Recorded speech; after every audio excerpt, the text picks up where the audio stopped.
Present perfect tense. सबसे पहले यह जान लेते हैं कि प्रेजेंट परफेक्ट टेंस कहते किसको है। इसका डेफिनेशन परिभाषा होता है कि a past completed action having its effect on present is kept in present perfect tense. यानी जो कार्य भूतकाल में पूरा हो गया हो, समाप्त हो गया हो, परंतु उसका प्रभाव वर्तमान समय में रहे, तब उससे प्रेजेंट परफेक्ट टेंस कहा जाता है। जैसे पहला एग्जाम्पल है कि उसने अपनी उंगली काट ली है, तो इसका ट्रांसलेशन हो जाएगा he has cut his finger. क्योंकि उसने अपनी उंगली काट ली है, कार्य हो गया है, लेकिन जिसका प्रभाव है कि खून बह रहा है। तो जब कार्य भूतकाल में समाप्त हो जाए और प्रभाव वर्तमान समय में रहे, तो ऐसे वाक्य रहने पर उसका ट्रांसलेशन हम लोग प्रेजेंट परफेक्ट टेंस बनाते हैं। जैसे वो अपना कार्य समाप्त कर ली है, तो उसका ट्रांसलेशन हो जाएगा she has finished her work. जैसे मेरी बेटी ने सारे सेब खा ली है, तो सब सेब खा लिए, तो यहाँ पर भी my daughter has eaten all the apples, जिसका ट्रांसलेशन हो जाए। प्रेजेंट परफेक्ट टेंस का कुछ पहचान भी जो है मदद करता है कि यह वाक्य जो है प्रेजेंट परफेक्ट टेंस का है। तो पहचानने में इससे भी मदद मिलती है। जैसे पहला पहचान होता है कि कर्ता प्लस धातु प्लस चुका है, चुकी है, चुके हैं। कर्ता यानी कार्य करने वाला, धातु यानी क्रिया, और उसके अंत में चुका है, चुके। जैसे वह खेल चुका है, वह पढ़ चुकी है, वह अपना होमवर्क कर चुकी है। इस तरह से सेंटेंस रहता है। दूसरा पहचान कर्ता प्लस धातु प्लस आ है, ई है, ए है। यानी जैसे वह पढ़ लिया है, वह अपना काम समाप्त कर ली है, वे लोग खाना बना चुके हैं। इस तरह से सेंटेंस देखने को मिलता है। इसका बनाने का नियम है सब्जेक्ट प्लस हैज या have plus V third plus object. Has लगाते हैं किसके साथ और हैव का प्रयोग किसके साथ करते हैं, तो वही थर्ड पर्सन के singular number he, she, it और सिंगुलर नेम के साथ हैज लगाते हैं। बाकी सब के साथ आई हो, वी हो, यू हो, दे हो, प्लूरल नेम, इस सब के साथ जो है हैव का प्रयोग करते हैं। तो इसका एग्जाम्पल सब्जेक्ट प्लस हैज या have plus V third plus object. जैसे वह बाजार गया है, तो इसका बन जाएगा he has gone to market. Negative का रूल हो जाएगा सब्जेक्ट प्लस हैज या have plus not plus V third plus object या अदर वर्ड। जिससे वह मेरी मदद नहीं की है, तो इसका ट्रांसलेशन हो जाएगा she has not helped me. Interrogative, तो इंट्रोगेटिव में पहला यस नो क्वेश्चन जिसका हाँ ना में जवाब देना रहे, तो यहाँ पर इसका रूल हो जाएगा हैज या have plus subject plus not रहे तो देंगे, नहीं तो वाक्य में नहीं देंगे, plus V third plus other word. जैसे वह पत्र लिखी है, तो इसका ट्रांसलेशन हो जाएगा has she written a letter.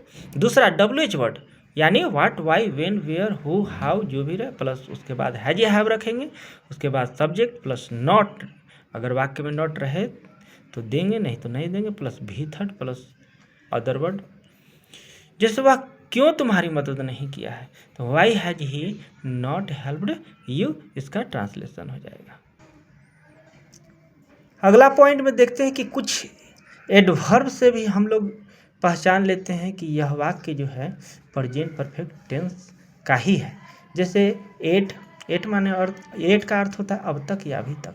Just का अर्थ होता है अभी अभी या तुरंत। जस्ट नाउ का अर्थ होता है ठीक अभी। अप टू नाउ का भी अर्थ होता है अभी तक। ऑलरेडी का अर्थ होता है पहले ही। सो फार का अर्थ होता है अब तक। रिसेंटली का अर्थ होता है हाल में। तो ये सब का प्रयोग JETs are used in present perfect tense. इस सब रहने पर प्रेजेंट परफेक्ट टेंस में ही प्रयोग किया जाता है फॉर अ कंप्लीटेड एक्शन, जब कोई कार्य पूरा हो चुका हो। जैसे पहला एग्जांपल है she dot not gone at, वह अब तक जो है नहीं गई है। तो यहाँ पर एट रहने पर हम लोग देखते हैं कि प्रेजेंट परफेक्ट टेंस का ही वाक्य है, तो इसी के साथ हैज लगेगा। दूसरा sentence the train dot just now, train bus अभी खुली है, ठीक अभी खुली है। तो यहाँ पर 4 ऑप्शन दिया हुआ है। स्टार्ट, पहला स्टार्ट है, दूसरा हैज स्टार्टेड, तीसरा स्टार्टिंग या चौथा नन।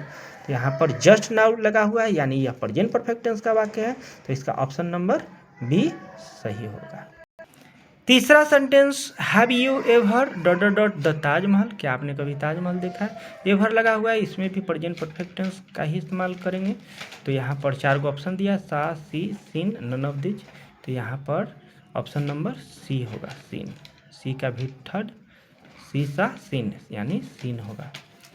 चौथा question, Manish has not dot dot dot his work up to now. Manish ने अब तक अपना काम पूरा नहीं किया है। यहाँ पर अप टू नाउ यानी प्रेजेंट परफेक्ट टेंस का वाक्य है, तो हैज के बाद भी थर्ड यानी ऑप्शन नंबर बी होगा कंप्लीटेड। नेक्स्ट पॉइंट में देखते हैं कि ये ऑलवेज कुछ एडवर्ब है जिसका प्रयोग हम लोग प्रायः ऑक्सिलरी वर्ब के बाद तथा मेन वर्ब के पहले करते हैं। यानी एडवर्ब को कहाँ रखें कभी कभी सेंटेंस में पता नहीं चलता है, तो कुछ एडवर्ब है जिसका प्रयोग ऑक्सिलरी वर्ब के बाद और तथा मेन वर्ब के पहले करते हैं। जैसे ऑलवेज जिसका अर्थ होता है हमेशा, नेवर कभी नहीं, ईवर यानी कभी, जस्ट माने अभी अभी या तुरंत, ऑफन माने प्रायः या अक्सर, ऑलरेडी माने पहले ही का प्रयोग ऑक्सिलरी वर्ब के बाद तथा मेन वर्ब के पहले करते हैं। जैसे पहला सेंटेंस है कि वह अभी अभी यहाँ से गई है, तो इसका ट्रांसलेशन हो जाएगा she has just gone from here. दूसरा सेंटेंस कि मैंने पहले ही अपना काम पूरा कर लिया हूँ, तो यहाँ पर इसका ट्रांसलेशन हो जाए I have already done my work. तो यहाँ पर देख रहे हैं कि जस्ट का हो चाहे ऑलरेडी हो, इसका प्रयोग ऑक्सिलरी वर्ब के बाद और मेन वर्ब के पहले करते हैं। जैसे तीसरा सेंटेंस कि वो अक्सर मुझे धोखा दी है, तो इसका भी ट्रांसलेशन हो जाएगा सी हैज ऑफन चीटेड मी। यानी ऑफन का प्रयोग हैज हैव के बाद और मेन वर्ब के पहले करते हैं।